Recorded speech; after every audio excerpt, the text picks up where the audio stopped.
मेरी film the burden of dreams के अंदर एक ट्रैक है। वो ट्रैक मेरे काफ़ी दिल के करीब है।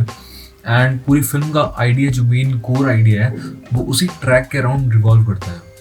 वो ट्रैक जॉन हॉपकिंस का है और उस ट्रैक का नाम है सिट अराउंड द फायर। अब जॉन हॉपकिंस ने इस ट्रैक के अंदर स्पिरिचुअल गुरु रामदास के कुछ लाइंस को यूज़ किया है। एंड रामदास की आवाज़ के अंदर आपको एक कुछ लाइंस मिलेंगी।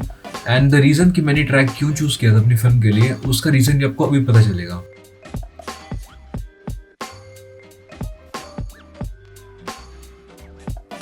सो देयर वाज दिस टाइम जब मैं सब कुछ छोड़ने वाला था, फिल्म मेकिंग सब कुछ, बिकॉज आई डोंट थिंक कि मतलब मैं आगे इसको कंटिन्यू कर पाता, बिकॉज मेरे पास ना ही ज़्यादा कुछ फायर बची थी, ना ही कुछ पैशन बचा था इस फील्ड के अंदर आगे कंटिन्यू करने का। एंड उसी टाइम में मैंने ये किसी ब्लॉग के थ्रू ये इस ट्रैक को डिस्कवर किया। एंड इस ट्रैक के अंदर जो भी लाइंस रामदास ने बोली है, और वो मुझे काफ़ी अच्छी लगी थी और वो मेरे दिल के काफ़ी करीब थी। एंड वो लाइंस अगर मैं आपको पढ़ के सुनाऊँ तो उसमें से कुछ एक लाइंस ये आती है: there once was a fire, and for some of us they seem as if there are only ashes now। एक टाइम पे जो हमारे अंदर पैशन था, जो फायर थी, वो कुछ लोगों के लिए अब शायद वो पैशन, वो आग ठंडी पड़ती जा रही है। एंड अब अगर कुछ है तो वहाँ पे बस राख है।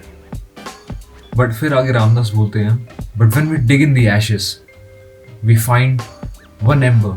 जो सब कुछ जल चुका है, वो राख में से जब हम देखते हैं तो हमें एक एम्बर मिलता है।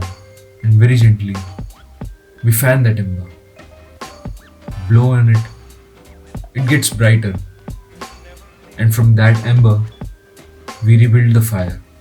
Only thing that's important is that ember, and from that ember we rebuild the fire। तो कहने का मतलब क्या है कि जो एम्बर हमें मिलता है उस पर हम धीरे से फूंक मारते हैं, वो एम्बर और ब्राइट होता है, उसमें से चिंगारी निकलती है और उसी चिंगारी से फिर से एक आग जलती है। The ember gets stronger, flame starts to flicker a bit, and pretty soon you realize that all we are here to do for eternity is sit around the fire।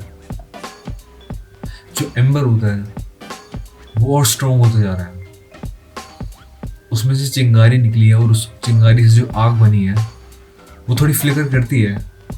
But तब आपको रियलाइज होता है कि आपका काम मरते दम तक है उसी आग को संभाल कर रखना, उसी फायर के राउंड बैठे रहना। And pretty soon you realise that all we are going to do for eternity is sit around the fire. तो जो पैशन था, जो आग थी, वो राख बनी। वो राख से एक एम्बर निकला, उस एम्बर पे हमने फूंक मारी, उसको प्रोटेक्ट किया, और उस प्रोटेक्शन से एक चिंगारी निकली, उस चिंगारी से एक आग जली, आग फ्लिकर हुई। बट उसे हमें हमारी रिस्पॉन्सिबिलिटी का पता चला कि हमारी रिस्पॉन्सिबिलिटी ये है कि हम उस आग के अराउंड बैठे रहें और उस एम्बर को प्रोटेक्ट करके रखें।